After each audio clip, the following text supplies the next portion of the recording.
임마누엘 성가대의 찬양은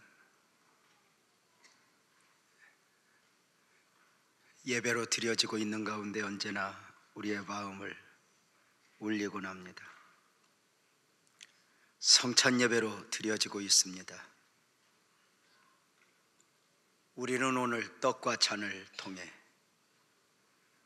주님의 살과 피를 먹고 마시게 될 것입니다. 주님의 살과 피를 먹고 마시는 가운데 드려지는 성찬 예배 가운데 그리스도인으로서 나는 누구인가? 그리스도인으로서 나는 누구여야 하는가? 그리스도인으로서 나는 무엇으로 사는 사람이어야 하는가? 확인되는 복된 예배가 되었으면 좋겠습니다. 우리가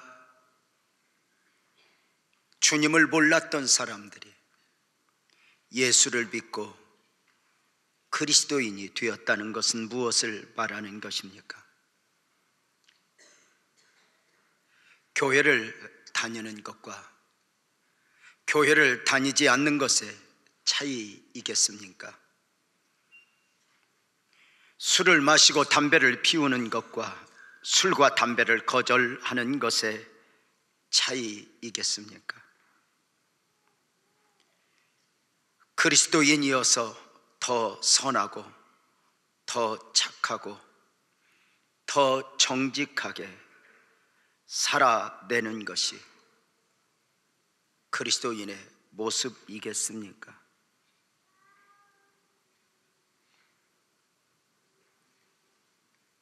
그리스도인으로서 믿는 사람들과 믿지 않는 사람들의 근본적 차이가 무엇일까? 이 질문에 답을 알아야 이 땅의 모든 사람들이 왜 예수를 믿어야 하는가 알 수 있게 됩니다.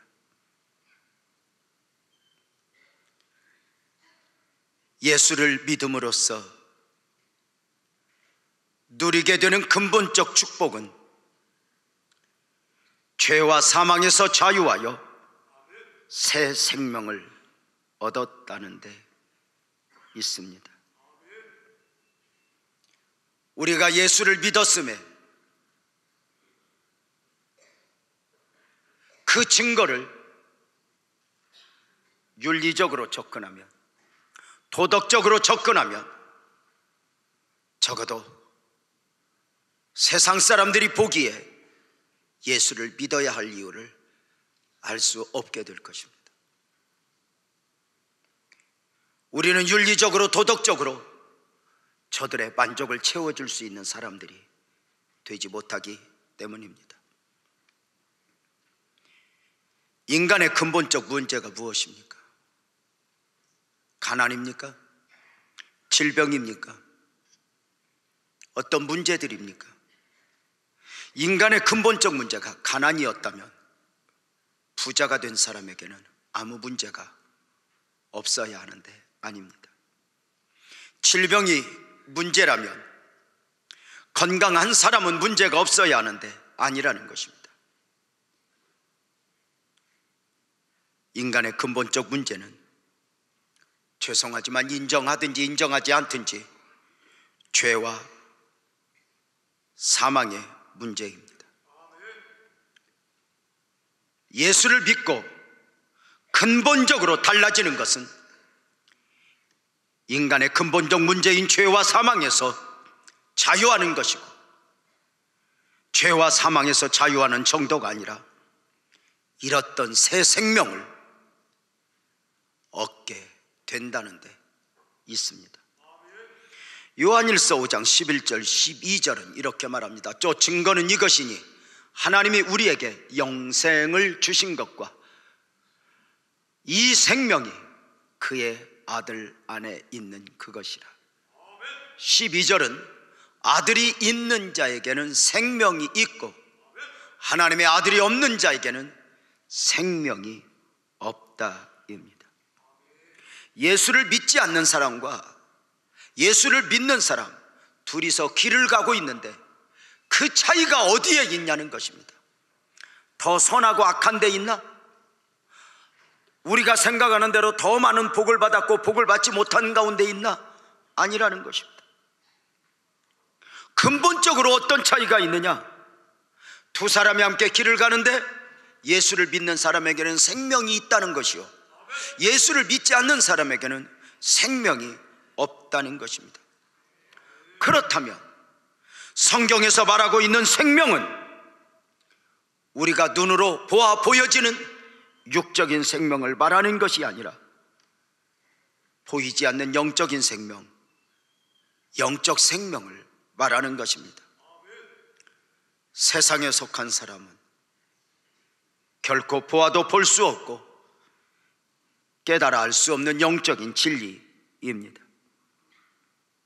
그렇다면 예수를 믿는 사람들과 믿지 않는 사람의 근본적 차이가 어디에 있는가 정리가 되겠습니까?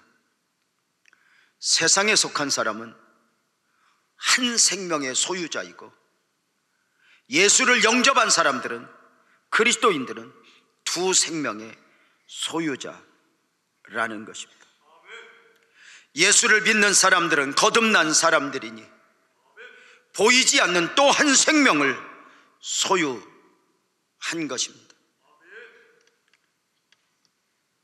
이 생명은 처음 사람 아담이 선악과를 먹고 사망적 존재가 되어 잃어버렸던 생명입니다. 처음 사람 아담이 창조된 과정을 분명하게 이해하는 것은 중요합니다. 창세기 1장 27절은 하나님이 자기 형상 곧 하나님의 형상대로 사람을 창조하시되 남자와 여자를 창조하셨다라고 말씀합니다. 하나님의 형상대로 사람을 지으시되 먼저 흙으로 사람을 지으셨다는 것입니다. 그렇게 사람을 지으시고 또 하나의 과정이 있었으니 창조된 사람에게 생기를 불어 넣으신 것입니다. 그래 창세기 2장 7절은 여호와 하나님이 땅의 흙으로 사람을 지으시고 생기를 그 코에 불어 넣으시니 사람이 생명이 된지라입니다. 사람이 생명이 되었다는 것입니다. 보여지는 사람 안에 생명, 영생하는 영적 존재의 사람이 되었다는 것입니다. 하나님이 마네킹 같은 흙덩어리에 생기를 불어넣어 숨을 쉬게 하사 사람이 사람 되게 하신 것이 아니라 처음부터 완벽한 사람을 만드시고 그 사람 안에 생기를 불어넣어 사람이 생명이 되니라, 바로 영생하는 영적 존재가 되었다는 것입니다. 그렇다면 처음 사람 아담 안에는 보이는 육적 생명 외에 보이지 않는 영적 생명이 함께 있었던 것입니다. 무엇을 보고 알 수 있겠습니까? 하나님은 그 두 생명의 소유자인 아담에게 선악을 알게 하는 나무의 열매를 두시고 금하셨습니다.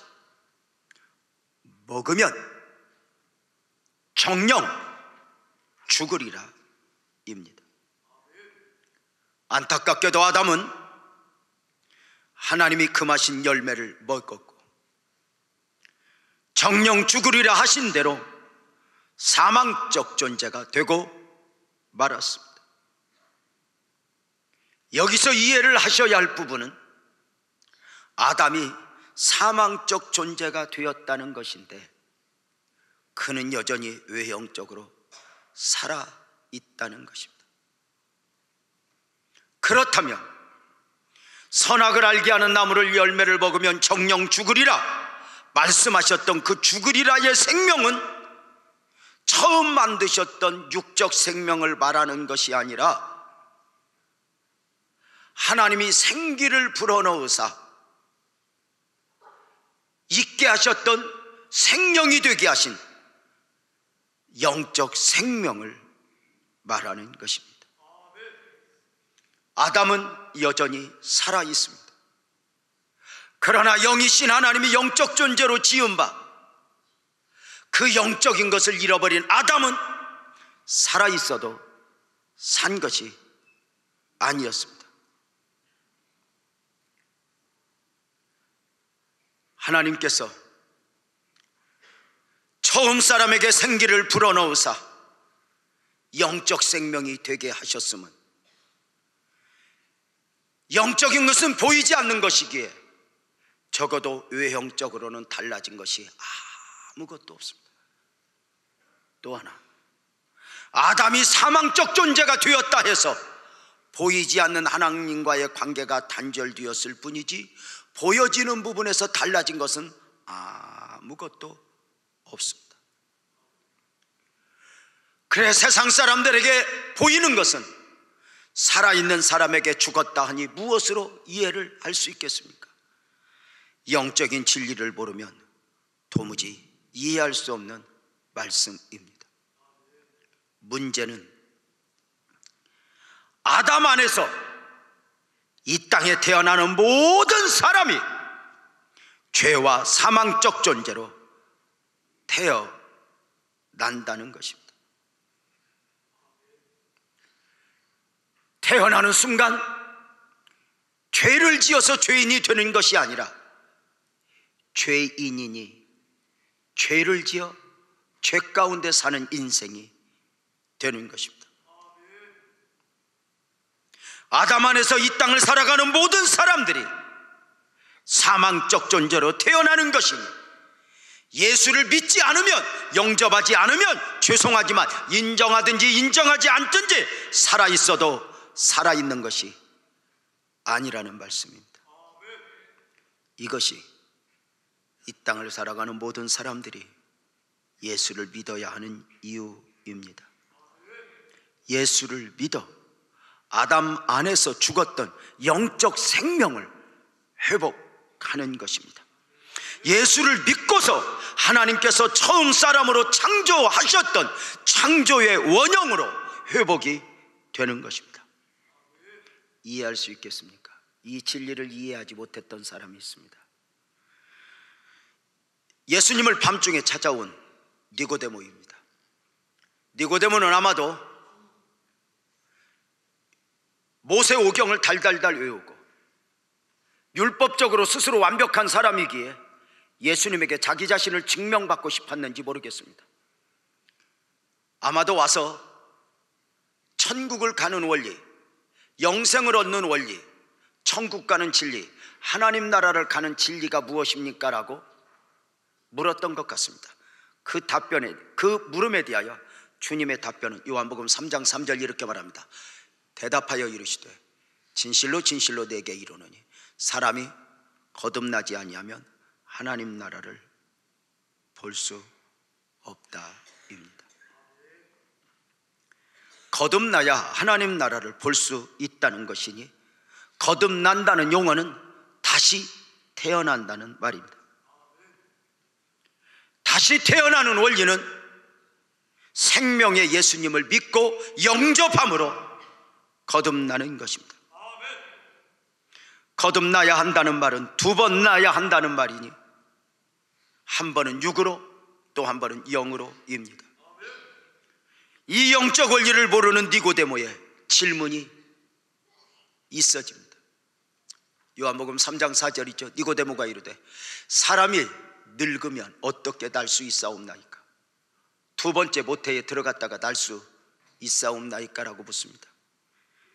영적인 원리를 모르니 육적인 것만 아는 니고데모의 말입니다. 거듭나야 한다는 주의 말씀이 다시 태어나야 한다는 말로는 이해를 하는데 이것을 알 수 없는 것입니다. 그래서 이렇게 묻는 것입니다. 자기 아는 한도에서 내가 어미 모태에서 이미 태어났는데 어떻게 다시 태어나죠?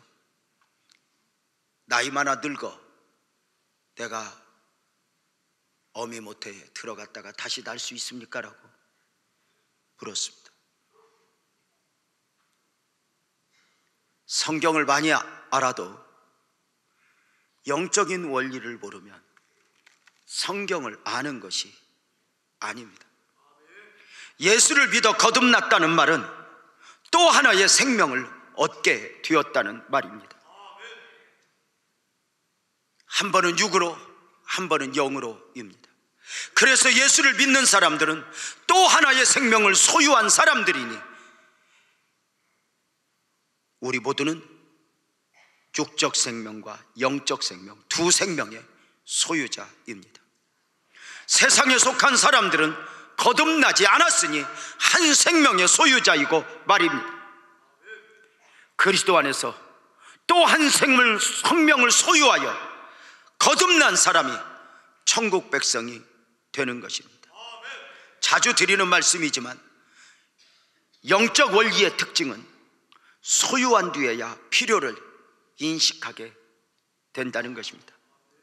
육적 필요는 눈에 보이는 필요이기에 필요에 의해서 필요를 인식하게 됩니다.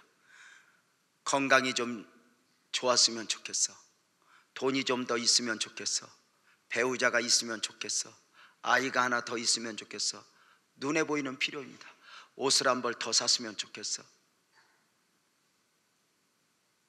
그런데 이 육적 필요의 특징은 필요에 의해서 필요를 인식하고 눈에 보여서 필요를 채워보지만 소유한 뒤에 이것이 별것 아니라는 것을 깨닫게 되는 것입니다. 여러분들이 얼마나 옷 한 벌이 필요해 남편 몰래 목숨을 걸고 샀습니까? 그런데 그것이 별로 필요 없어졌음을 아는 것은 장롱문을 열면 장롱이 대답을 합니다. 니는 왜 나를 안 입어주노? 이것이 다 그럽니다. 아내가 마음에 들지 않는다요. 제비 한 마리 보고 마음을 빼앗겨 함께 알아보지만 이내 곧 이것이 아닌 게 비어 하고 깨닫는 것입니다. 영적 필요는 아닙니다. 소유하기 전에는 필요를 인식하지 못합니다.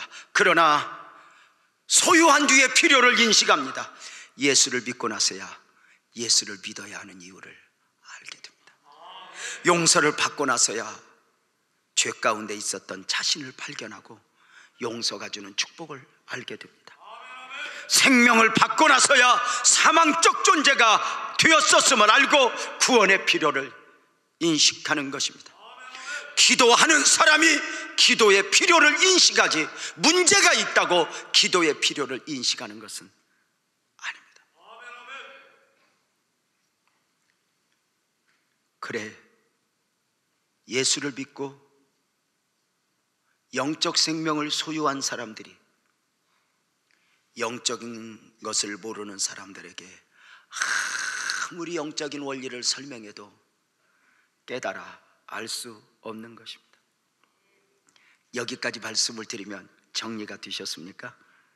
세상에 속한 사람들은 생명이 몇 개라 했습니까? 보여지는 생명, 육적 생명 하나입니다. 거듭난 그리스도인들은 생명이 몇 개입니까?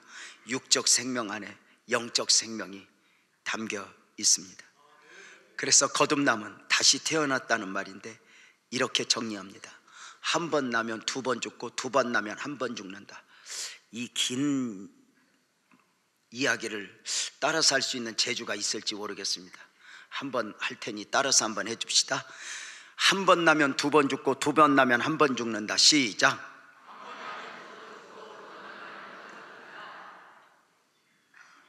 한 번 나면 두 번 죽고 어미 모태에서 태어난 사람은 그리스도를 영접한 적이 없었던 사람은 두 번 죽으니 하나는 7, 80을 살다가 가는 육신적 죽음과 또 한 번의 죽음이 기다리고 있으니 죽으면 모든 것이 끝나는 것이 아니라 영원한 사망, 지옥이 기다리고 있어 두 번을 죽는다, 이렇게 말합니다.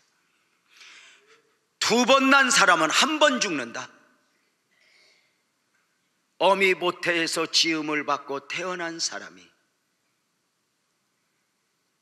또 한 번 예수 그리스도를 인격적으로 영접하여 거듭나 다시 태어나면, 두 번 나면 한 번 죽는다. 7, 80을 살다가 죽고, 7, 80이 기본입니다. 7, 80을 넘게 사는 건 보너스입니다. 이 보너스를 더 받겠다고 몸부림치는 것도 그렇게 좋아 보이는 것은 아닙니다. 세상 사람들처럼 좀 더 살겠다고 9988123 뭐 99세까지 팔팔하게 살다가 하루나 이틀 아프고 3일째 콱 죽는 거, 그것이 소망이라면 죄송하지만 옆에 사람한테 물어보십시오. 누구 불편하게 하려고 99세까지 살라고 그러냐고. 여러분 보세요. 죄송합니다. 오래 산다는 것이 나쁜 것임을 말하는 게 아닙니다. 믿었다는 이유 하나만으로도 우리가 이 땅에 더 사는 것이 목적이라면 믿지 않는 사람과 별반 차이가 없다는 것입니다. 두 번 나면 한 번 죽는다.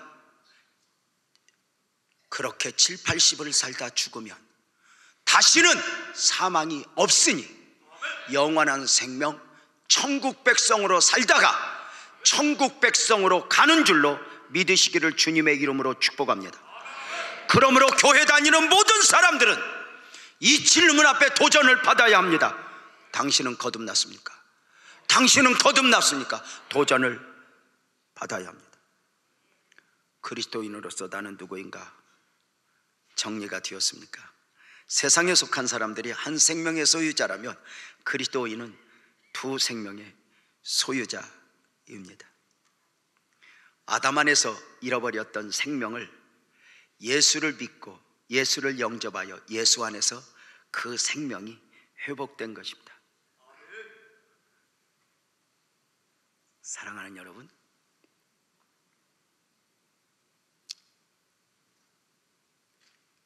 세상 사람들은 생명이 하나고 우리는 두 개 다 했습니다. 묻겠습니다. 세상 사람들이 사는 것이 재미가 있을까요? 우리 예수 믿는 사람이 재미가 있을까요? 여러분, 어느 방향으로 초점을 맞추느냐의 차이지만 사실 예수 믿고 산다는 게 쉬운 게 아닙니다. 왜냐하면 세상 사람들은 생명이 하나이니까 한 생명만 만족을 시키면 됩니다. 우리는 생명이 둘이니 두 생명을 만족시켜야 됩니다. 보이는 생명이 잘 먹고 잘 살고 싶은 것도 만족을 시켜줘야 하고, 내 안에 보이지 않는 영적 생명이 은혜를 받아야 하고 천국 백성으로 삶을 영위해야 하니 이 두 가지를 만족시키려니 이게 사는 게 만만치 않은 것입니다. 그래서 영적인 것을 빼고 육적인 것만 생각하면 예수를 믿어야 할 이유가 없어지는 것입니다. 그래서 영적 진리를 모르는 사람들은 애굽에서 나와서 모세야, 우리를 왜 애굽에서 데리고 나왔느냐, 이렇게 고생을 시키려면, 저는 소망이 있습니다. 예수를 믿는 순간 그냥 세상이 아무것도 아닌 것으로 보여졌으면 좋겠습니다. 그러나 아멘을 10번을 해도 세상이 좋아 보이는 건 선택의 여지가 없습니다. 목사님은 이렇게 예수를 믿고 설교자인데도 아직도 이쁜 건 이쁜 겁니다. 미운 건 미운 겁니다. 그래, 아이고 나같이 못난 것은 목사님한테 가면 안 돼, 이럴 필요는 없습니다. 여러분, 다 자기 자식은 고슴도치도 이뻐 보이는 거니 여러분이 빛나교회 공동체 안에 들어오는 순간 다 미스 코리아고 다 예뻐 보입니다. 사랑하는 여러분, 두 생명의 소유자라. 그렇다면 오늘 나는 예수를 믿고 거듭나 영적 생명을 소유한 사람임을 무엇으로 알 수 있는가? 오늘 본문 요한복음 6장 53절부터 55절은 이렇게 말합니다. 우리 소중한 말씀인데 한 목소리로 크게 한번 읽겠습니다. 시작. 예수께서 이르시되 내가 진실로 진실로 너희에게 이르노니 인자의 살을 먹지 아니하고 인자의 피를 마시지 아니하면 너희 속에 생명이 없느니라. 내 살을 먹고 내 피를 마시는 자는 영생을 가졌고 마지막 날에 내가 그를 다시 살리리니 내 살은 참된 양식이요 내 피는 참된 음료로다. 인자의 살을 먹지 아니하고 인자의 피를 마시지 아니하면 너희 속에 생명이 없다는 것입니다.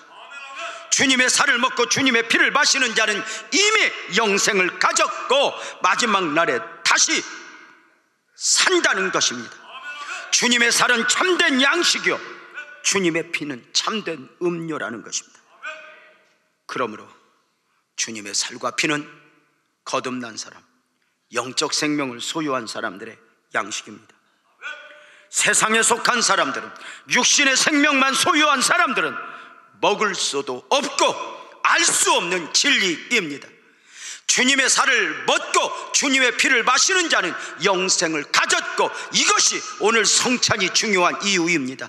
이것은 내 살이요 내 피라 하신 떡과 잔은 영적으로 거듭난 사람들의 영적인 양식입니다. 요한복음 6장 35절에서 주님은 이렇게 말씀하십니다.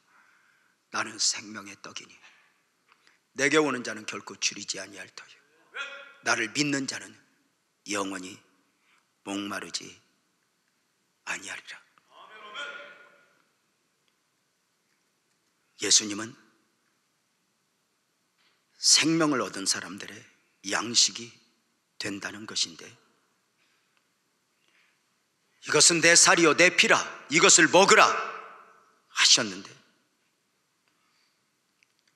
예수를 믿는다는 것은 바로 그 양식을 먹은 자가 되는 것입니다. 예수님을 먹으라, 예수님을 믿는 것을 말하고 예수 안에서의 삶을 말하는 것입니다. 사랑하는 여러분, 육적 생명이 살아있다면 그 생명을 위하여 양식을 먹고 마셔야 하는 것 아니겠습니까? 여러분, 사람이 사는 중에요, 이 식욕, 이 얼마나 이 맛있는 걸 먹는 것이 이게 행복인 줄 아십니까? 여러분, 정말 우리가 받은 축복 중에 하나는 어쩌면 그렇게 먹는 것마다 맛있는지 절제하려도 절제가 안 됩니다. 하여튼 살만 안 찐다면 잠자는 시간을 빼고는 다 먹어도 좋을 것 같습니다. 여러분, 산더미처럼 싸놓고 입맛 없는 사람보다 조금 부족해도 입에 들어오기도 전에 침 삼키는 여러분이 이렇게 복받은 것인 줄 알고 이거 살아야 됩니다. 참 먹어야 됩니다. 먹어야 됩니다. 아무리 영적으로 살아도 먹어야 됩니다. 그렇게 먹는 게 절제가 안 되어서 살찌는 것 때문에 무서운 여자분들이 살찌면 안 된다고 야채를 주로 먹겠다고 샐러드 바 가서 7접시를 갖다 먹습니다. 내가 그때마다 알려주는 게 있습니다. 정신 차리소. 소가 풀 먹고 배 나왔다네. 여러분 꼭 기억하십시오. 육식 먹고 살찌는 동물은 호랑이, 사자가 끝입니다. 날씬합니다. 주로 배가 남산만큼 나온 동물은 다 풀 먹고 살찐 것입니다. 소, 기린, 하마, 공룡 풀 먹고 살쪘습니다. 풀을 우습게 알았다가는 조직의 쓴맛을 볼 것입니다. 오늘 아침 드시고 오셨습니까? 오늘 아침 드시지 못하고 오신 분들은 배도 고프고 졸리기도 하고 아마 이 예배 맞춰주고 먹는 게 없다면 아무 희망이 없을 것입니다. 근데 아침을 먹고 온 분들은 배부르고 졸리고, 저는 아침을 먹고 왔습니다. 우리 아내가 다른 날은 아침 안 줍니다. 주일날 아침에만 밥을 줍니다. 그저 주일 아침에 소의 멍에를 이렇게 씌우지 말라 다 줍니다. 그날만 얻어 먹습니다. 딴 날은 기대하지 않습니다. 만약에 살아있음에도 음식을 거절한다면 둘 중에 하나입니다. 죽어 있든지 병들어 있든지. 거듭난 사람, 영적 생명이 회복된 사람들도 먹어야 할 양식이 있습니다. 영적 생명을 위한 양식으로 예수님의 살과 피를 먹고 마시는 것입니다. 요한복음 6장 35절을 다시 보면 예수께서 이르시되 내가 진실로 진실로 너희에게 이르노니 인자의 살을 먹지 아니하고 인자의 피를 마시지 아니하면 너희 속에 생명이 없느니라. 이미 거듭나 영적 생명을 소유한 사람은 인자의 피를 반드시 먹고 마시는 바 되어야 한다는 것입니다. 인자의 살과 피를 거부한다면, 먹고 마시지 않는다면 영생을 소유한 사람이 아니라는 것입니다. 그래서 오늘 성찬 예배에 받는 말씀의 제목이 먹고 마시는 복음입니다. 먹고 마시는 복음, 성찬을 그리 명명한 것입니다. 주님께서 제정하신 성찬을 제자들이 받았고 그 제자들이 행하면서 강조한 말씀이 고린도전서 11장 13절에서 26절에 보면 이렇게 나와 있습니다.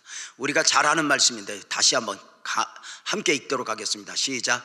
내가 너희에게 전한 것은 주께 받은 것이니 곧 주 예수께서 잡히시던 밤에 떡을 가지사 축사하시고 떼어 이르시되 이것은 너희를 위하는 내 몸이니 이것을 행하여 나를 기념하라 하시고 식후에 또한 그와 같이 잔을 가지시고 이르시되 이 잔은 내 피로 세운 새 언약이니 이것을 행하여 마실 때마다 나를 기념하라 하셨으니 너희가 이 떡을 먹으며 이 잔을 마실 때마다 주의 죽으심을 그가 오실 때까지 전하는 것이니라.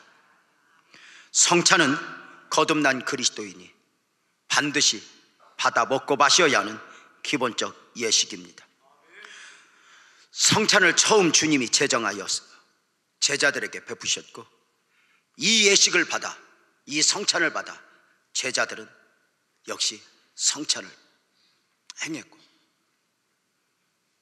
그리고 교부들이, 그리고 우리 믿음의 선배들이 성찬을 받았고 우리도 지금까지 받고 오늘까지 받을 것이고, 그리고 주님 다시 오시는 그날까지 행해지는 예식입니다. 우리는 주의 거룩하신 주의 말씀에 순종하여 경건한 마음으로 떡과 잔을 받는 가운데 성찬의 요구와 성찬의 사명을 볼 수 있어야 하니 먼저 먹고 마시는 복음의 요구입니다. 먹고 마시는 복음의 요구, 그 처음은 기억하라입니다.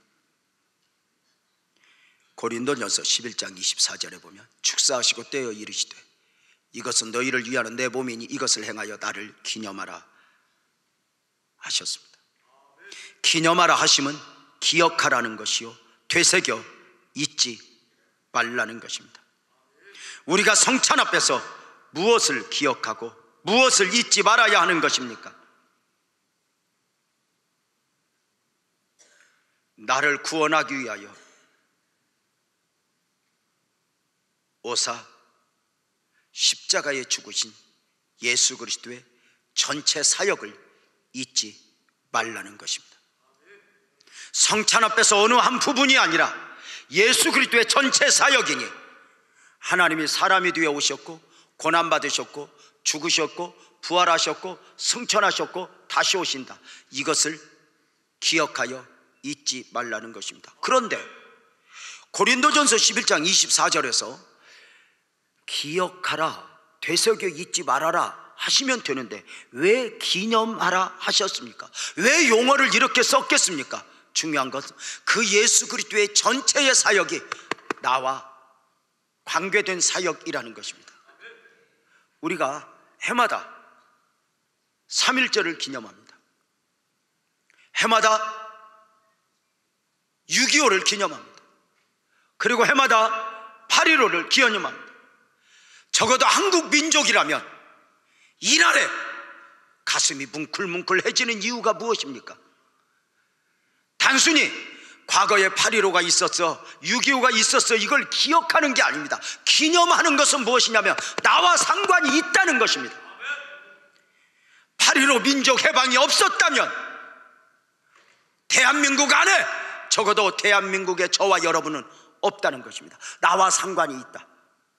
6.25를 기념하는 이유는 그 전쟁에서 이겨내지 못했다면 오늘 우리는 없을 거야. 나와 상관이 있기에 우리가 그날을 기억하는 정도가 아니라 기념하는 것입니다. 예수의 죽으심을 지식적으로 알고 기억하라, 알고 있어라가 아니라 기념하라 하시면 나와 상관이 있다는 것입니다. 무엇으로 알 수 있습니까? 여러분 아세요? 하나님이 사람의 몸을 입고 오셨다. 하나님이 사람의 몸을 입고 그 이름 예수로 오셨다. 왜? 아멘 합시다. 나를 위해. 왜 고난받으사 십자가에 죽으셔야 했는가? 나를 위해. 왜 고난받으시고 죽으신 예수님이 부활하시고 승천했다 다시 오시는가? 나를 위해. 이것을 이사야 선지자는 이미 보고 이사야서 53장 4절 5절을 통해 이렇게 말했습니다. 그는 실로, 예수님은 실로 우리의 질고를 지고 우리의 슬픔을 당하였거늘 우리는 생각하기를 그는 징벌을 받아 하나님에게 받으며 고난을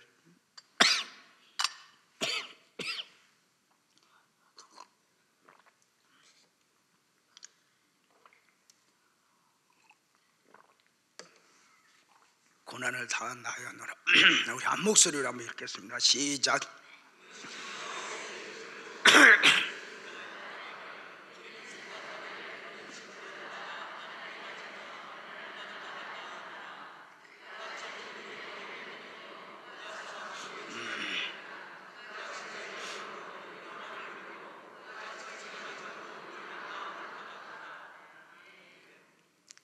여러분의 목사가 1년 내 설교해도 중간에 막 물을 마시는 경우는 없습니다. 한 두 차례 물을 마시게 되는데 마누라 흉볼 때 이렇게 걸리게 됩니다. 그러니까 이게 마누라 흉보면 절대로 이게 안 됩니다. 지난주에 내가 어떤 목사님한테 글을 하나 받았는데 세상에서 가장 힘든 게 두 가지랍니다. 하나는 남이 머릿속에 있는 지식을 내 머리에 담는 것이고 또 하나는 남의 호주머니에 있는 돈을 내 주머니에 담는 게 힘든데 남의 머릿속에 있는 걸 내 머릿속에 담아주는 것이 선생님이고 남의 주머니에 있는 돈을 내 주머니에 넣어주는 분이 사장님이랍니다. 그런데 이 두 가지를 다 하는 분이 마눌님이랍니다. 그래서 선생님한테 옮기는 것은 공부하기 싫다는 것이고 사장님한테 옮기는 것은 돈 벌기 싫다는 것이고 마눌님한테 옮기는 것은 살기 싫다는 거예요.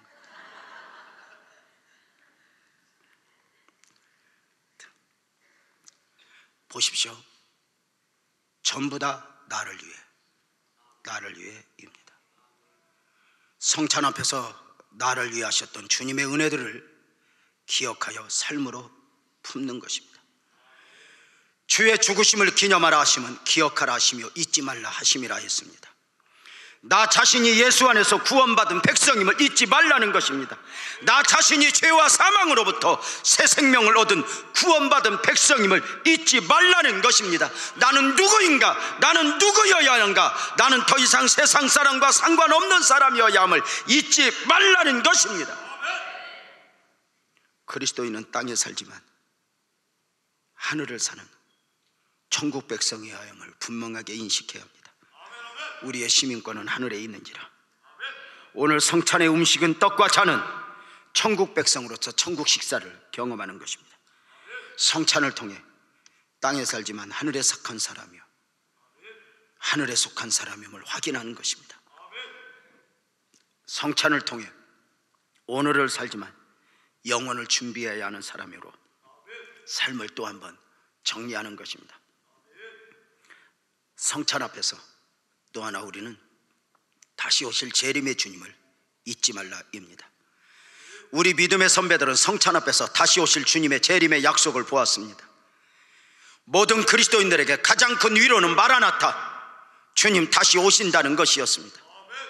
성찬 앞에서 초림 예수로 구원의 은혜를 기억하고 재림 예수를 믿고 고백하니 다시 오실 주님의 약속이요 언약입니다. 성경의 많은 언약 중에 가장 소중한 언약은 구원의 언약이고 이 언약은 이미 완성된 언약입니다. 그리고 또 하나의 약속이 남아있으니 예수 그리스도의 재림입니다. 성찬의 참여는 초림을 믿고 재림을 기다리는 자로서의 먹고 마셔야 하는 복음입니다. 먹고 마시는 복음 두 번째 요구는 거룩으로 구별하라입니다. 고린도전서 11장 27절은 그러므로 누구든지 주의 떡이나 잔을 합당하게 않게 먹고 마시는 자는 주의 몸과 피에 대하여 죄를 짓는 것이니라 합니다. 거룩은 성찬을 받는 자세와 삶의 요구입니다. 내가 거룩하니 너희도 거룩하라. 삶을 구별하는 것입니다. 구원받은 백성으로서의 삶을 성찬 앞에서 다짐하는 것입니다. 이제 두 번째로 먹고 마시는 복음의 사명을 말씀드리려고 합니다. 먼저는 헌신의 결단입니다. 주님은 처음 성찬을 행하신 후에 골고다 십자가의 길을 가시기 위해 가셨습니다. 성찬 앞에서 성찬의 다짐, 성찬의 결단이 있으셨을 것입니다. 제자들은 함께 있지만 헛된 것을 기다립니다. 그러나 주님은 이제 그 고난, 그 십자가 그 길을 아십니다. 마땅히 져야 하는 거 알지만 그 길이 버겁습니다. 이것은 내 살이요 내 피라 하셨지만 그렇게 성찬을 베푸시면서 정작 주님은 구속사역을 위하여 감당하셔야 될 십자가를 가슴에 품었을 것입니다. 성찬 앞에서든지 예배 앞에 있었든지 가장 중요한 요소는 헌신의 결단입니다. 오늘 성찬을 받는 성도님들은 단순한 은혜가 아니라 헌신의 결단이 있어야 합니다. 성찬의 은혜를 입은 자로서, 구원의 은혜를 입은 자로서 드려짐의 결단이 있어야 한다는 것입니다. 오늘 성찬을 받으시는 성도님들은 성찬 앞에서 무엇을 결단하시겠습니까? 성찬에 가장 큰 요구가 있습니다.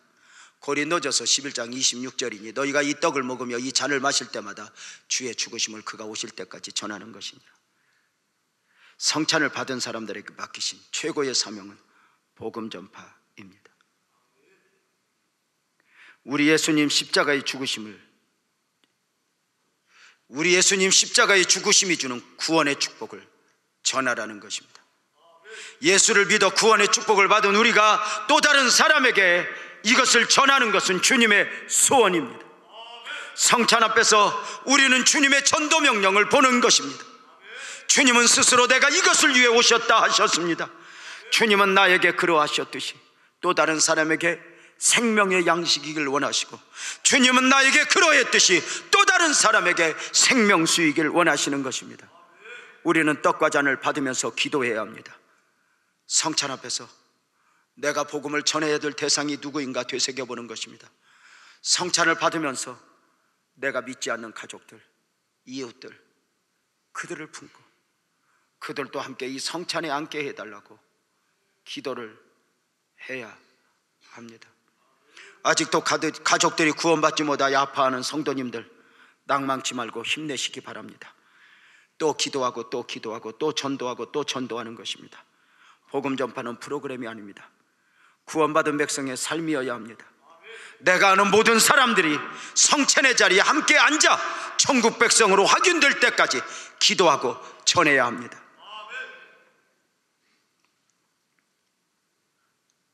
아직 남편이 교회에 나오지 않아 애타하고 있는 권사님과 남편의 구원 문제로 이야기를 나눈 적이 있습니다. 교회에 나가자는 아내의 권고 앞에 신랑이 이렇게 말했다 합니다. 여보, 당신이나 가. 나는 아직 하나님이 필요하지도 않고 하나님이 보고 싶지도 않아. 그러니 당신만 가. 그랬답니다. 제가 아내된 권사님에게 물었더니 그렇게 답을 하는 것입니다. 목사님, 우리 남편이요, 하나님이 안 필요하고 하나님이 안 보고 싶대요. 그래서 제가 이렇게 말했습니다. 그렇군요. 근데 가서 좀 전해주세요. 목사님이 그러는데 당신은 하나님이 안 필요할지 모르지만 하나님은 당신이 필요하다고. 당신은 하나님이 보고 싶지 않지만 하나님은 당신을 보고 싶어 한다고. 그래서 오늘 또 당신을 눈물로 기다리고 있다고 전해주세요. 그랬더니 그 남편이 그 소리를 듣고 가만히 있더니 그러면 가야겠는데요? 그러고 따라오더래요. 사랑하는 여러분, 우리 모두의 시작은 언제나 누구에게나 하나님이 먼저였습니다. 우리가 부르는 노래가 있습니다. 나를 지으신 하나님, 나를 지으신 이가 하나님, 나를 부르신 이도 하나님, 나를 보내신 이도 하나님, 나의 다 된 것은 하나님의 은혜라. 오늘 우리가 받는 성찬을 먹고 마시는 복음이라 말씀드렸습니다. 오늘 우리가 받는 떡과 잔을 주님의 살과 피로 받는 것입니다. 고난의 여정 가운데 채찍과 십자가에서 찢기신 살이고 흘리신 피입니다. 예수 그리스도의 보혈은 기독교 복음적 신앙의 중심입니다. 예수 그리스도의 보혈은 신구약 성경을 한 길로 관통하는 사상입니다. 종교개혁자 말틴 루터는 크게 외쳤습니다. 빨래를 짜보아라, 물이 나올 것이다. 성경을 짜보아라, 피가 나올 것이다. 구약 성경을 짜보아라, 짐승피가 나올 것이다. 신약 성경을 짜보아라, 예수 피가 줄줄 흐르게 될 것이다. 성도들이여, 그대의 가슴에는 보혈의 은혜가 있는가? 말틴 루터의 외침입니다. 오늘 성찬과 함께 사랑하는 성도님들을 그리스도의 보혈의 바다에 초대합니다. 예수께서 잡히시던 밤에 떡을 가지사 떼어 제자들에게 주시며 말씀하셨습니다. 이것은 너희를 위하는 내 몸이니 이것을 행하여 나를 기념하라. 그리고 잔을 가지사 제자들에게 주시며 말씀하셨습니다. 이 잔은 내 피로 세운 새 언약이니 이것을 행하여 마실 때마다 나를 기념하라고 말입니다. 이제 우리는 오늘 성찬을 받게 될 것입니다. 오늘 성찬이 저와 여러분에게 남다른 성찬이었으면 좋겠습니다. 함께 일어나서 보혈을 지나 찬송하며 성찬 받을 준비를 하도록 하겠습니다.